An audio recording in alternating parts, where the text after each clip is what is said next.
Ką pagalvotumėt, jei pasakyčiau, kad delno dydžio įtaisas implantuotas po jūsų odą ir valdomas kompiuteriu gali leisti pamiršti tokias ligas, kurių neveikia nei vaistai, nei chirurginis gydymas?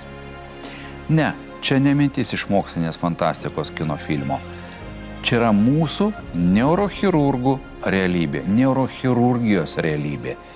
Neurostimuliatorius leidžia suvaldyti net Parkinsono ligą ar epilepsiją. Anksčiau tokie ligoniai tiesiog likdavo be gydymo, dabar gali visiškai grįžti į normalų gyvenimą. Likite su mumis ir laidoje išvysite vaikiną, kuris prieš keletą metų gulėjo patale, o implantavus neurostimuliatorių vėl atsistojo ant kojų. Sveiki! Su jumis laida Klauskite daktaro. Mes pradedame.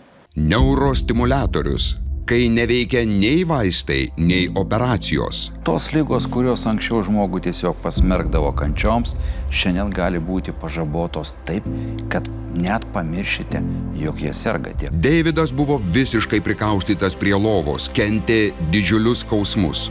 O šiandien pats atėjo į mūsų studiją. Mama ilgai verkė iš laimės. Ja, tai visi verkėm iš laimės.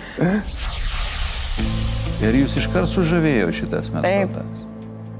Minčių, kad gal noriu, gal nenoriu, jau nebuvo. Taip? Nebuvo, jau iš karto pasiryžau. Danutė nebijo parodyti visai Lietuvai, kaip jos gyvenimas pasikeičia išjungus neurostimuliatorių. Taip, mes matom. Iš tikrųjų, tikrai kažkaip net sunku patikėti, kas vyksta mūsų studijoje ir kad vienas aparatas implantuotas gali taip kardinaliai pakeisti žmogaus savijautą. Apie neurochirurgų daromus stebuklus klauskite daktaro laidoje. Ar geras daktaras? Labai. Andrius sėdi galvą nuleidęs. Šį vakarą kartu su mumis studijoje yra Lietuvos sveikatos mokslų universiteto ligoninės Kauno klinikos neurochirurgas Andrius Radžiūnas. Labas vakaras. Daktarė, aš jau užsiminiau apie, kad neurostimuliatoriai gali tapti nepaprastai galingais pagalbininkais kai kurių ligų atvejais. Mes, aišku, dar jas ir paminėsime. Tai yra ypač tie atvejai, kai nei vaistai padeda, nei kažkoks dar chirurginis gydymas, jeigu jis kažkuriai lygai taikomas. Taip, tikrai teisybė. Neurostimuliatoriai iš tikrųjų pasaulyje taikomi jau praktiškai 50 metų. Atrodo didžiulis laiko tarpas, kuomet jau galima naudoti šitą nuostabią terapiją pasaulyje, tačiau ji evoliucionavo tik tai būtent prieš 25-30 metų, kuomet jau pradėjo taikyti kasdieninėje praktikoje. Jūs turite galvoje evoliucionavo techniškai? Būtent, kadangi prieš tai būdavo neurostimuliatoriai gan didelių matmenų, nepatogus, jie būdavo sunkiai implantuojami po odą, tai daugelis žmonių iš tikrųjų nešiodavo netgi išorinius neurostimuliatorius. O dabar, kadangi kaip yra technologinis proveržis, šitie stimuliatoriai tiek sumažėjo, kad jie tapo praktiškai nebematomi ir žmogus gali su jais visiškai normaliai gyventi, užsimti savo kasdieninę veiklą be jokių trikdžių. Pats žodis lyg aiškus - neurostimuliatorius. Ką praktiškai tai reiškia? Tai stimuliatorius, jisai teikia elektros energiją per elektrodus, per laidus. Jie gali būti implantuoti įvairiose kūno vietose. Tai jeigu, kaip vadiname, neuro, tai reiškia, tai turėtų būti nervų sistemoje kažkur tai. Tai jisai stimuliuoja nervų impulso perdavimą ar kažkaip kitaip? Yra įvairiapusis yra veikimas. Galvos smegenyse vėlgi, aišku, kaip ir žinoma, kad vis tiek mūsų visą nervų sistemą valdo elektros impulsai, kurie tarkim, sąlygoja tam tikrų cheminių medžiagų išsiskyrimą ir nuo to keičiasi ir pačių nervų sistemos veikla. Tai būtent šitie elektros impulsai, jie pakeičia būtent tų neuromediatorių išsiskyrimą, ląstelių dirglumą, arba gali blokuoti tam tikrus impulsų sklidimo takus, kurie yra patologiniai, ir taip pakeisti pačią ligos eigą. Gal jūs parodykit mūsų žiūrovom, kaip atrodo neurostimuliatorius? Turiu aš keletą rūšių stimuliatorių.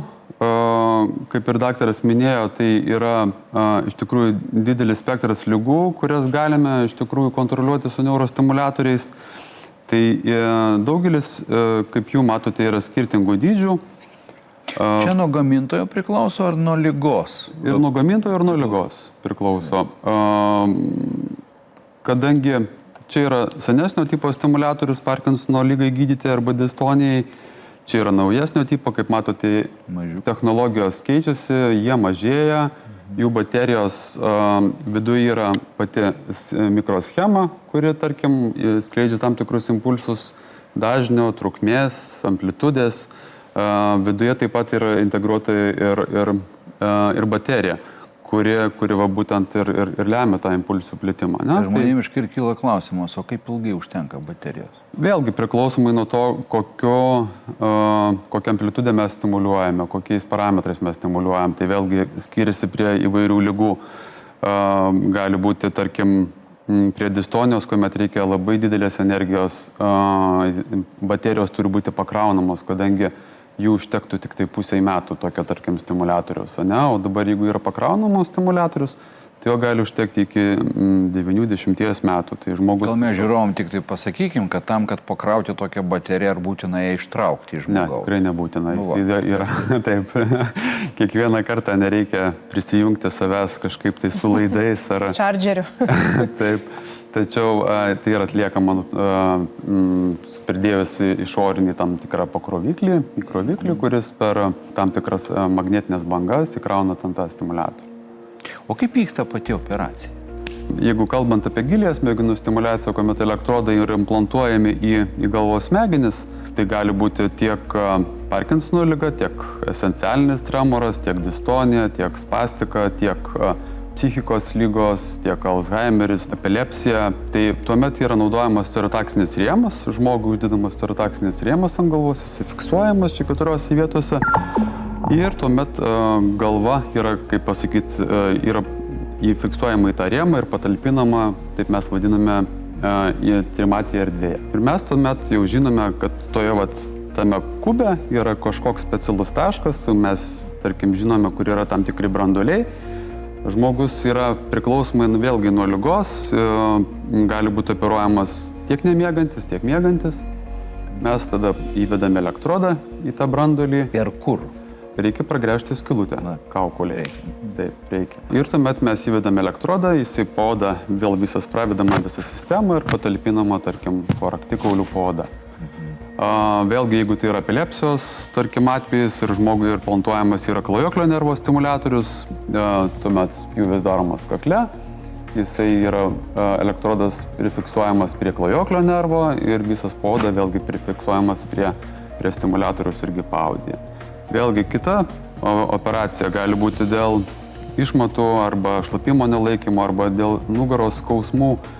Tai kuomet yra implantuojami elektrodai būtent arba į stuburo kanalą, arba prie kryžmens nervo, tuomet vėlgi elektrodas praeina paudžiu ir gali būti arba į viršutinės asmens dalį ir implantuojamus elektrodas. Po kiek laiko efektą žmogus pajunta? Vėlgi, skirtingai nuo ligos. Greičiausiai efektą pajaučia tie žmonės, pas kuriuos yra drebulys. Jiems įjungus stimuliatorių būna iškart didžiulis efektas, jie patys net nustemba, žmogus dar, tarkim, dreba ir jam tu įjungi ir praktiškai kaip su jungtuku įjungus šviesą, jis staiga sustoja drebulys. Tai, bet tas vėlgi priklausomai, kaip pavyksta tą stimuliatorių suprogramuoti. Nes tai yra vėlgi, yra keletas tų būtent tos visos terapijos etapų. Tai yra būtent implantavimas ir paskui stimuliatoriaus programavimas, pritaikant tą stimuliatorių kiekvienam žmogui atskirai. Tai ten jau tenka padirbėti turbūt kartais, taip? Ir kartais ir nemažai tenka padirbėti, kartais užtrunka ir iki pusės metų netgi. Netgi tiek. Vizitų gali būti ir daug. Ir štai čia mes turime nuotrauką, taip? Tai gal galėtumėt šiek tiek pakomentuoti, ką mes čia matome. Taip, tai būtent pavaizduota operacija dėl žmogui, kuris operuojamas dėl epilepsijos. arba dėl depresijos. Indikacijos labai skiriasi tarp šalių, bet tai yra ta pati vieta, tas pats stimuliatorius gali būti naudojamas, čia yra pavaizduota, kaip yra stimuliatorius pajungiamas prie klajoklio nervo, pajungiamas prie neurostimuliatoriaus, kuris skirdamas impulsus pakeičia patį smegenų jautrumą tam tikrom medžiagom. Tai yra pats klajoklis nervas, va čia parodytas, taip? Taip. Va šitas, va. Štai šitas, praeinantis. Ir prie jo pajungus tą būtent elektrodą, kuris yra pliusas ir minusas, ir žeminimas. Va šitie būdų kontaktai, taip? Taip, šitie kontaktai ir jie būtent atsakingi už tą energijos patekimą į nervų sistemą. O jau pats įtaisas? Jisai gali arba teikti pastovę stimulaciją, arba žmogus, tarkim, sergantis epilepsija, jisai netgi turi tokią apyrankę specialią, kuris jaučia tam tikrais atvejais, žmonės jaučia, kad jiems artėja epilepsijos priepuolis. Ir tuomet jisai, perbraukdamas su ta, tarkim, apyrankė, jisai gali duoti papildomą iškrūvį ir taip nutraukti artėjantį epilepsijos priepuolį. Tikrai, žinokit, klausau toks kaip iš fantastikos filmo, atrodo, net realiai negali patikėti, kiek medicina yra pažangi ir kiek jinai daug gali padaryti. O kiek Lietuvoje iš esmės yra žmonių, kuriem yra taikomas šis gydymas ir kiek yra žmonių vaikštančių su tais neurostimuliatoriais? Bus arti turbūt 200, kadangi, kaip ir sakiau, spektras ligų yra įvairus. Mes implantuojame į nervų sistemą stimuliatorius, būtent loristai, ausų nosies gerklės gydytojai implantuoja kochlearinius implantus su klausos, tarkim, defektais. Tai, sakau, kažkur artėja apie 200 turėtų būti. O prieš kiek laiko pradėtas taikyti Lietuvoje? Lygiai prieš 10 metų. Kokia nors operacija yra įsirėžus į atmintį? Distonijos. Būtent distonijos operacija, jinai man labiausiai iki šiol atsimenu tikrai kiekvieną žingsnį. Gal mes trumpai pasakykime žmonėm, kas tai yra distonija? Tai yra judėjimo liga, kuri būtent dėl vėlgi tam tikrų cheminių medžiagų, tarkim, disbalanso smegenyse, aktyvuojasi tam tikros smegenų sritys, kurios būna hiperaktyvios, nuo to atsiranda raumenų spazmas. Jisai gali būti vienoje... Jis nebūtinai, jis nėra staigus net. Jis yra nestaigus, jisai gali būti vienoje srityje, tarkim, kakle, žmogui gali būti pasuktas tik tai kaklas, gali taip vadinamas tortikolis, kitiem gali būti generalizuota distonija. Aš gal pamėginsiu. Žmonės dažnai sako, jie bando net, kadangi pradeda sukti liemenį. Taip, toks pasitaiko. Jis tengiasi prisispausti prie sienos, kad kažkaip tai dar netgi tą sukimąsi suvaldyti, bet jo neįmanoma suvaldyti. Taip, tikrai neįmanoma fiziškai, jisai vis tiek nugali organizmas ir jisai... Raumuo traukiasi ir atlieka savo judesį. Arba, pavyzdžiui, galvą pamažu persuka. Taip, yra žmonių, kurie visiškai net negali vaikščioti, todėl kad yra tiek susukta galva, kad jie į viršų taip pat užsivertusi galvai net nemato, kur eiti žmogus. To čia yra distonija. Žodis tai gražiai skamba. Taip, bet liga yra bjauri. Ir aš skaičiau spaudoje, kad tai buvo tikrai unikali operacija, apie kurią jūs kalbėjote, kuri sugrąžino į gyvenimą jauną vaikiną. Ir įsivaizduokite sveiką paauglį, kurį netikėtai užklumpa klastinga liga ir visiškai prikausto prie lovos. Vaikinas kentė nežmoniškus skausmus, pats negalėjo nei atsikelti iš lovos, nei pavalgyti. Ir jį sulaukusi 14, kas rytą vis dar aprengdavo ir maitindavo mama. Kol bendramžiai dūko lauke, vaikinas vienas gulėdavo uždarytas namuose. Ir tikrai man sunku tai ištarti, bet šio jauno žmogaus gyvenimas buvo, galim sakyti, nurašytas.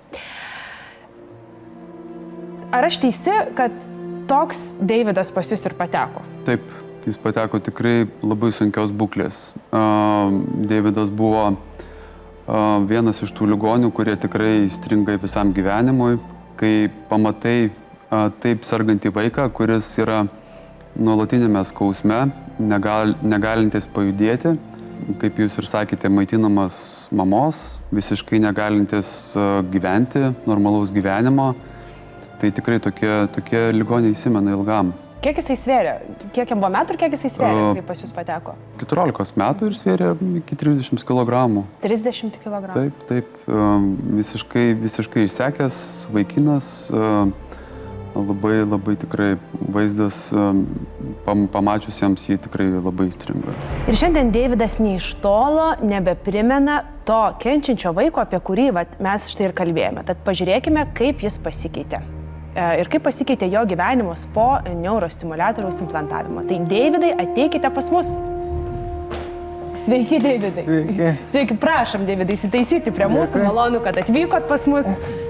Kiek iš viso laiko pragulėjom patalo? 9 mėnesius. 9 mėnesius. Beje, iki tol viskas buvo gerai. Jo, daugmaž gerai buvo. Ir viskas nei iš šio, nei iš to prasidėjo. Taip.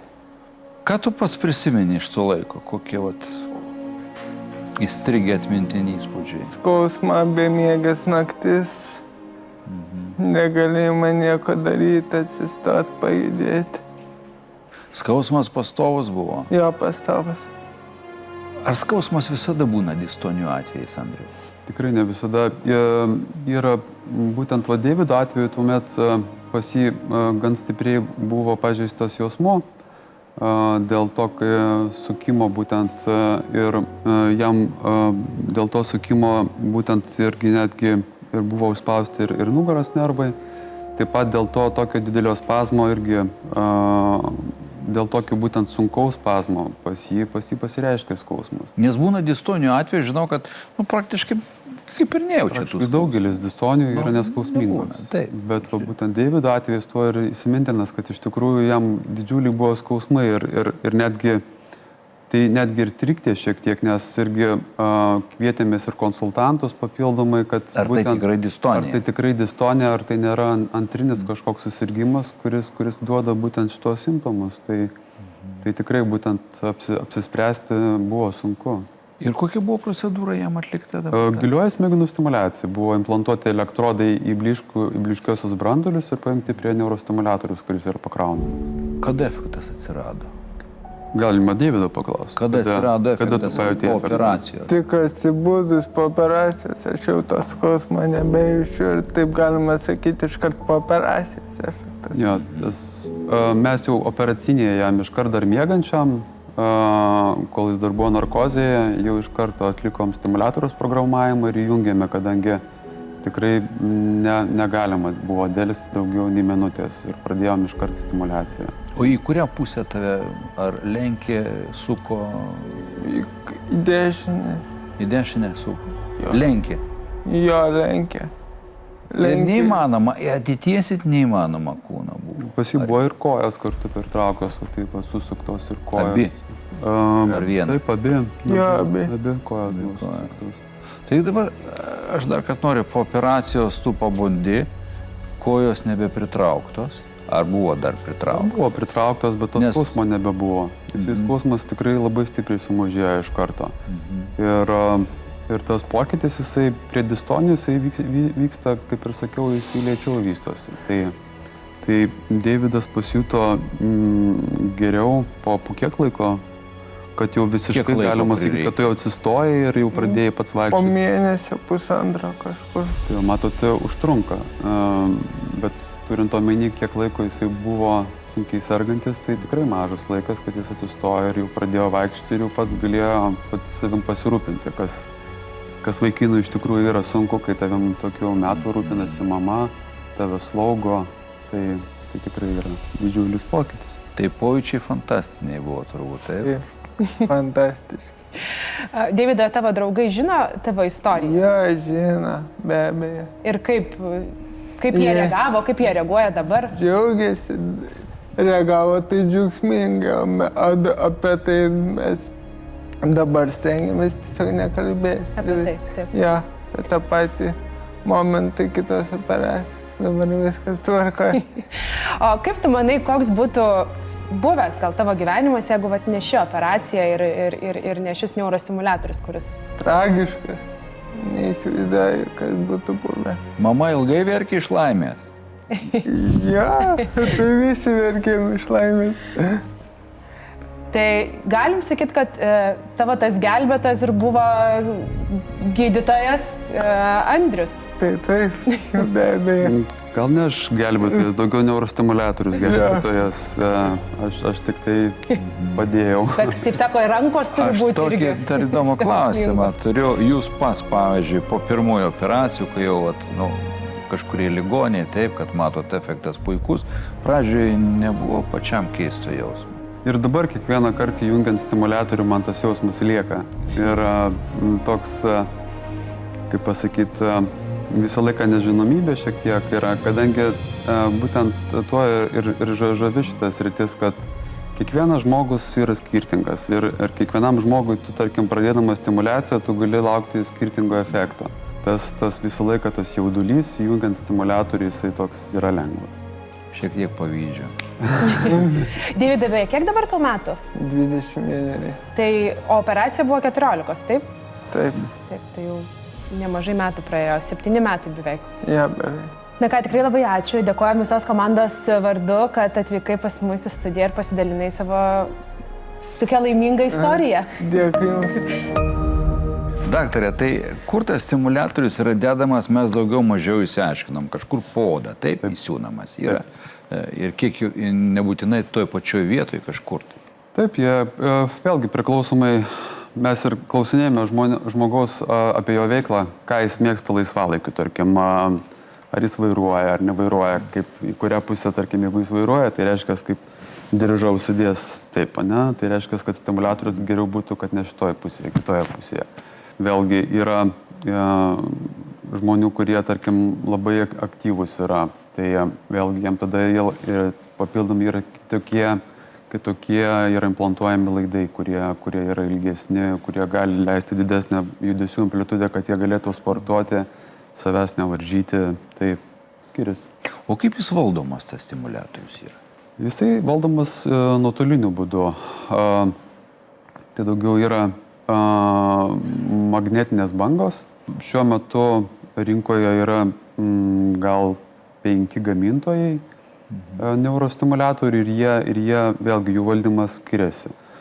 Labai iš tikrųjų yra didžiulės diskusijos, kiek galima leisti nuotolio žmogų valdyti, kad tarkim, jo neperimtų tų, tarkim, impulsų ateinančių stimuliatorius, kad jo negalėtų kažkas kitas tenai, tarkim, kontroliuoti. A, egzistuoja tokie samprotavimai? Taip, egzistuoja ir iš tikrųjų yra ir politikų, kurie ir vaikšto su stimuliatoriais ir tikrai įtakingų žmonių. Aš nešneku apie Lietuvos, bet aš šneku apie pasaulinį, tarkim, mediciną. Tai vėlgi tai yra svarbis rytis, nes kadangi, kaip jūs įsivaizduojat, smegenyse mūsų daug ko vyksta ir niekas nenori, kad mus kontroliuotų, tarkim, per nuotolį. Tai vėlgi apie tai irgi yra galvojama ir yra tam tikros saugumo priemonės. O tą kontrolę kas atlieka? Būtinai tik tai gydytojas ar žmogus pats gali? Dažniausiai gydytojas, mes atliekame tą būtent programavimą, o žmogui, jeigu matome, kad žmogus yra pilnai adekvatus ir jis supranta būtent tą technologiją, jam yra duodamas pultelis ir jisai gali tiesiog pasididinti arba pasimažinti, tarkim, stimuliacijos parametrus, pasikeisti tą, gali jį atsijungti stimuliatorių, nes yra, tarkim, prie sensialinio tremoro, žmogus eidamas miegoti, jisai gali išsijungti tą stimuliatorių. Taupimo tikslais baterijos? Praktiškai taip, taupimo tikslais ir vėlgi, jeigu tai yra skausmas, dėl skausmo yra implantuojamas stimuliatorius, yra nugaros smegenų stimuliacija yra atliekama dėl skausmo. Tai yra daugiausia būtent pasaulyje, tai va būtent iš tikrųjų būtent dėl skausmo yra atliekama neurostimuliatorių implantavimo. Nes, kaip žinom, visuomeniai dažniausiai liga, tai yra kardiovaskulinės lygos ir paskui va, būtent tos visos su skausmo, ne dėl nugaros skausmo. Nugaros skausmus dedat vienoje vietoje elektrodą, dedat kažkurioje kitoje zonoje elektrodą, taip, ir tai ir yra. Taip. Jeigu imti supaprastinti. Supaprastinti taip, tai yra įvedamas, tarkim, daugiakontaktis elektrodas ant stuburo smegenų, tam tikroje zonoje, priklausomai, kurią vietą žmogui skauda, juosmenį, koją skauda. Ir tuomet yra vėlgi stimuliuojami tam tikros nugaros smegenų sritys. Ir žmogus visų pirma, ne visiems yra implantuojami, tie elektrodai yra pirma implantuojami tik tai bandomieji elektrodai, jie pajungiami prie išorinio stimuliatoriaus. Tai žmogus pats didindamas energiją, jisai gali pats kontroliuoti tą skausmo lygį ir pasižiūrėti, ar jam padeda ar nepadeda tas stimuliatorius. Ir jeigu mes jau matom, kad žmogui yra efektyvus stimulacija, efektyvi, tada mes jau galime implantuoti tą jau patį neurostimuliatorių. O tai gaunasi taip, kad gydytojas, būdamas už 100 km su tuo nuotolinio valdymo pulteliu, jisai realiai gali valdyti tą neurostimuliatorių? Koks tas atstumai kokie yra? Vėlgi, kaip ir kalbėjom su daktaru, dėl to saugumo yra tam tikrų apribojimų. Yra tokių šalių kaip, tarkim, Amerika, Kanada, Kinija, kur yra, tarkim, implantacijos centrai, jie yra, tarkim, didžiuosiuose miestuose, o žmonės atvažiuoja iš labai toli, ten jiems gali tekti, tarkim, sukarti pasiriugolti simuliatorių ir kelis tūkstančius kilometrų. Tai, kad to išvengti, yra tokie dalykai kaip telemedicina, kuomet yra žmogus atsisėda prie tam tikro pas šeimos gydytoją, prie tam tikro, tarkim, monitoriaus, kurį stebi, tarkim, programuojantis gydytojas ir tam tikrus atlieka manipulacijas to programiklyje ir žiūri efektyvumą. Tai yra tokie metodai. Nu ir aš žinau, kad neurostimuliatoriai yra veiksmingi gydant dar vieną ligą, jūs pats ją minėjote, tai yra Parkinsono liga. Labai daug žmonių tikrai girdėjo tą pavadinimą, ne vienas iš jų yra, jų nelaimė susidūrė su ta liga. Kaip tai yra šiuo atveju? Taip, tai yra efektyvu būtent tuomet, kuomet jau medikamentinis gydymas žmogui nebepadeda arba atsiranda šalutinis poveikis vaistų. Tokiais atvejais vienintelis galimas gydymo būdas, palengvinant simptomus, yra būtent neurostimuliacija. Ar teko daug atvejų šitos ligos taikyti stimuliatorius?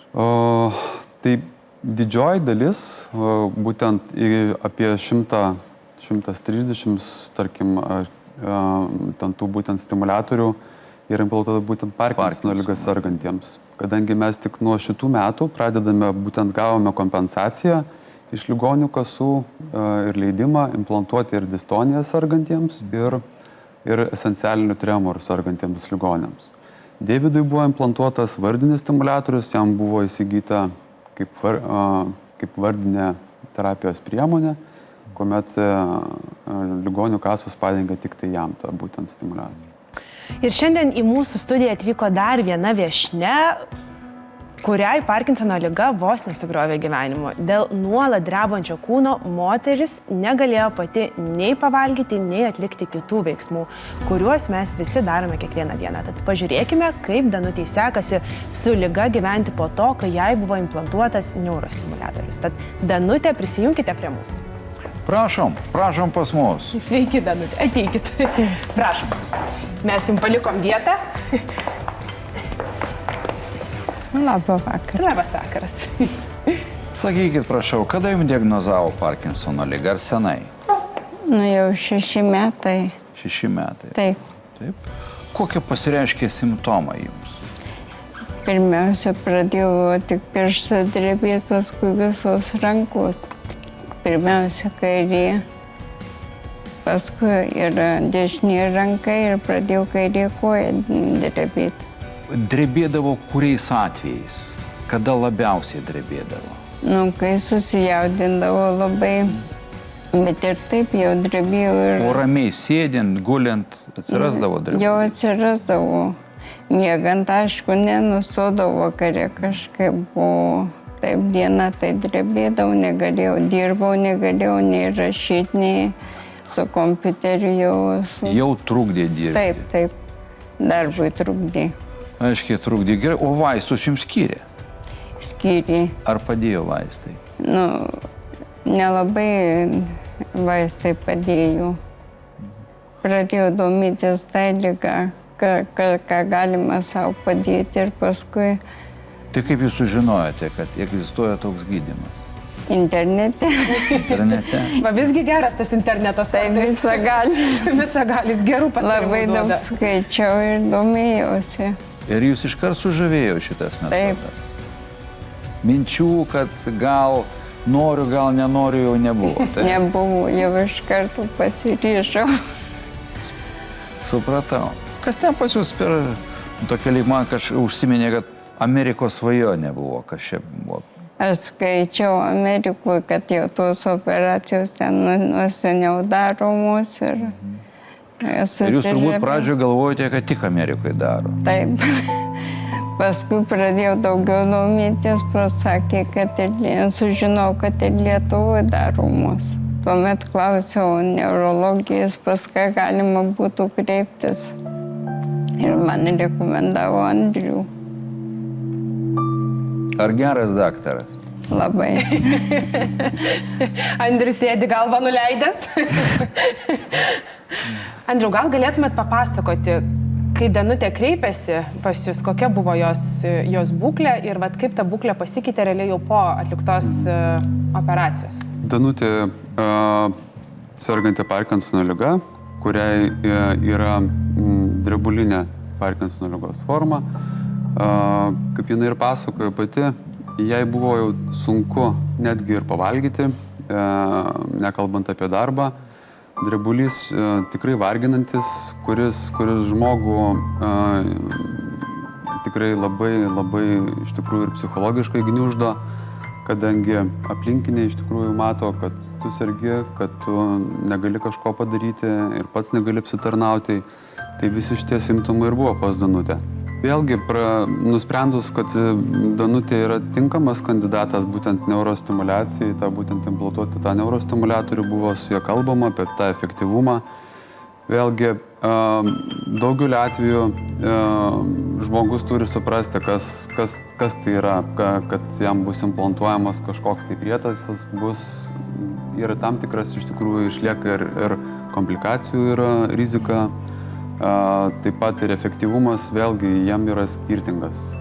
Danutės atveju vėlgi efektyvumas, galima sakyti, yra apie 90%. Tai nėra visiškai, kad drebulys visiškai išjungtas ir jo visiškai nėra. Jo šiek tiek yra, daugiau kairėje pusėje. Bet kaip ir pati ligonė sako, šitas drebulys, tai kas buvo anksčiau, tai ir palyginus niekas. Tai vėlgi tas pats efektas jis atsirado praktiškai iškart įjungus stimuliatorių. Aš dar tokį klausimą tik noriu užduoti. Minėjote esencialinis tremoras.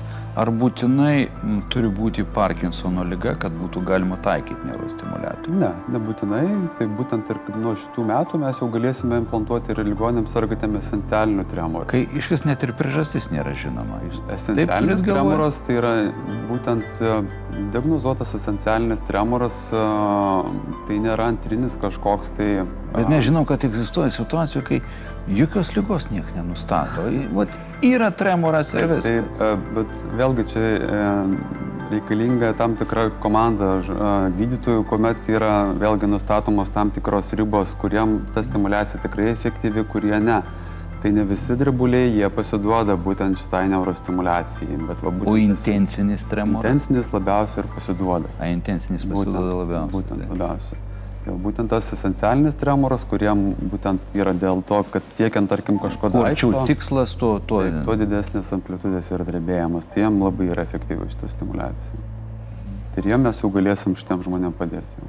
Nežinau, turiu tokį klausimą. Gal mes galim studijoje pademonstruoti čia pas mus, kaip veikia mūsų viešnios tas neurostimuliatorius iš esmės? Aš tik noriu pasakyti, kad mūsų komanda truputį turėjome šiek tiek ir padiskutavom tą temą, ar mes galime, turim teisę prašyti, bet Danutė mielai sutiko. Nežinau, ar mielai, bet sutiko tai parodyti. Koks yra skirtumas dirbant stimuliatoriui, neurostimuliatoriui ir kai jis yra išjungiamas. Mes dabar, visi mūsų žiūrovai mato, kaip dabar yra, taip, ir mes dabar pamatysime, kas įvyksta išjungus. Taip, noriu pasakyti, kad tas išjungimas ir jungimas iš tikrųjų nėra malonus dalykas ligoniui, kadangi per kūną įjungus stimuliaciją perina gan stipri energija ir tas nėra malonu, bet Danutė sutiko. Tai čia yra valdiklis būtent ligonio. Šitos valdiklius turi visi žmonės, kurie turi neurostimuliatorius. Ir su jo pagalba mes galime būtent įjungti arba išjungti stimuliatorių, arba, kaip minėjau, jį tarkim, pareguliuoti. Tai yra būtent vieta, kurioje yra implantuotas stimuliatorius. Kaip matome, yra baterija įjungta. Jo baterija būtent stimuliatoriaus yra gera. O štai yra išjungiamas Taip, mes matome. stimuliatorius ir prasideda drebulys. Skirtumas yra milžiniškas. Tai taip žmogus, įsivaizduokit, gyvena, tarkim, keletą metų, vaistai neefektyvūs. Žmogus tikrai drebulio išvarginamas ir Danutei, manau, kad tikrai nėra malonu. Na, pabandom dabar stimuliatorių mes įjungti atgal. Na, jisai po biškį. Tas tremoras dingsta. Taip, jisai dingsta. Iš tikrųjų, tikrai kažkaip net sunku patikėti, kas vyksta mūsų studijoje ir kad vienas aparatas implantuotas gali taip kardinaliai pakeisti žmogaus savijautą. Andriau, ar neurostimuliatorių galima implantuoti visiems sergantiems Parkinsono, pavyzdžiui, liga, ar egzistuoja kontraindikacijos kažkokios? Tai tikrai egzistuoja, tikrai ne visiems galima implantuoti. Tai yra didžiai dalimi, tai yra būtent 3 Parkinsono stadija sergantys ligoniai. Tam tikrais atvejais gali būti 2 stadijos Parkinsono ligas sergantys. Taip pat tai turi būti atsakas į Parkinsono vaistus, tai būtent L-dopa, tarkim, medikamentai. Vėlgi tai yra tremorinė forma, tai gali būti nebūtinai to atsako. Vėlgi turi būti labai svarbu iš tikrųjų ištirti žmogaus neuropsichologinį visą profilį. Pats neurostimuliatorius, jisai gali sukelti netgi ir psichikos ligas, jeigu implantuojami netinkamiems žmonėms arba netinkamas lokalizacijas. Tai tikrai tų kontraindikacijų yra ir dėja, bet ne visiems galim padėti.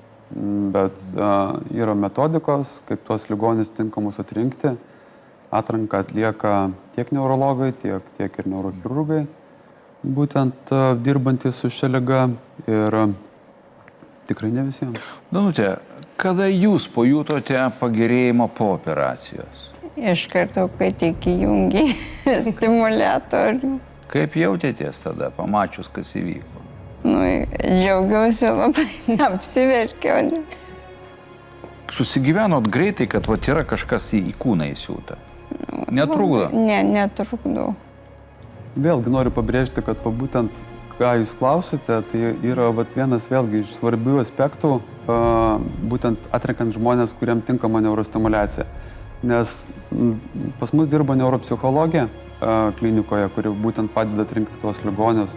Nes daliai ligonių atrodo nieko tokio čia turėti savyje kažkokį implantą, bet daliai ligonių, jeigu jie nėra iš tikrųjų pasiruošę priimti tokią terapiją, jie tikrai gali blogai jaustis. Yra buvę atvejų, kuomet netinkami ligoniam, čia aš nešneku apie Lietuvą, tai yra pasaulyje, kuomet jie jausdami kažkokį tai svetimkūnį patys jį... Nežiūrinti tai, kad jie žino, kad bus blogiau. Taip, jie išsiima, bando išsiimti patys ir tikrai tai dėl to labai yra svarbu atlinkti šitos ligonius, kad jie jaustųsi komfortiškai ir gautų tą pačią didžiausią naudą šitos būtent brangios terapijos. Danute, ką pasakytumėte žiūrovams, kurie dabar žiūri mūsų laidą per televizorių ir kurie galbūt jaučia panašius simptomus? Tik tai stimuliacija labai gerai. Labai gerai. Nes iš tikrųjų matėme tikrai tą pokytį, kaip yra, kai yra išjungtas tas neurostimuliatorius, kai jis yra jungtas ir turbūt gyvenimo kokybė, tai yra nepalyginami 2 dalykai. Taip, pagerėjo iš karto gyvenimo kokybė. Taip, Danutė nustojo ir naudoti dalį vaistų, jai nebereikėjo naudoti tam. O kuri nepaklausė, ar vaistų dozės sumažėjo. Taip, ir jie duodavo šalutinius poveikius, o to terapinio poveikio netgi ir nebuvo. Tai dabar tų vaistų ir nebereikia. Tai daugeliu atveju iš tikrųjų būtent implantuojant Parkinsonu sergantiems tie vaistai, jie sumažėja jų dozė, sumažėja šalutinis poveikis, o sensialinių tremorų sergantiems tai kaip ir žinia, iš vis netgi medikamentinis gydymas jisai iš vis yra minimaliai efektyvus. Ką, Danute, ačiū Jums labai, kad atvykot pas mūsų studiją ir tikrai pasidalinote savo istoriją, kuri, manau, tikrai daugam atvers akis ir daug ką įkvėps. Tai ačiū Jums labai, kad Jūs taip drąsiai ryžotės ir tikrai labai visos komandos vardu dėkojame Jums. Didžiausios sveikatos. Dėkui.